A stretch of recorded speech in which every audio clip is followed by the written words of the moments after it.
Nagbunga din ang pangangampanya ni Jericho Rosales dahil pang-anim nga ang Ako Bicol Party List, nangunguna ang Akbayan at pumapangalawa ang Duterte Youth, pangatlo ang Tingog, pang-apat ang 4Ps at panglima ang CIS. Syempre pang-anim ang Ako Bicol.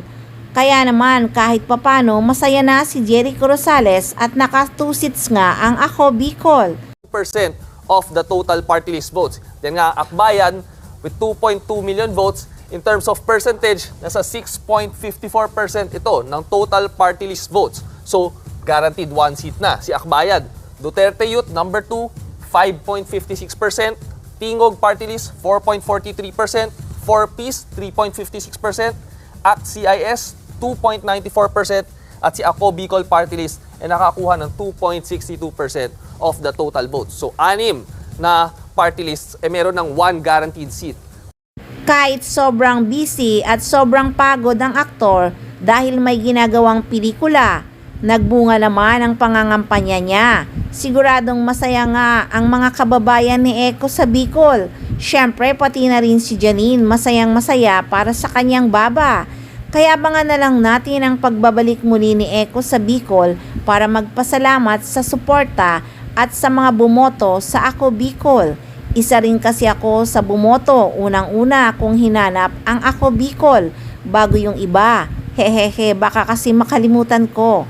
So update muna tayo sa Ekonin guys. Si Janine naka day 20 na nga sa shooting. Nakapost sa kanyang social media account. Post nga ng actress, "Hi guys, out of town for day 20 of my shoot. Can you help me think of a hashtag for this project which I cannot share anything about? Project Secret." Wow ha, nakaka-excite yan. May Project Secret pa talagang sinasabi ang actress. Ito na nga kaya ang teleserye nilang gagawin ni Jericho Rosales?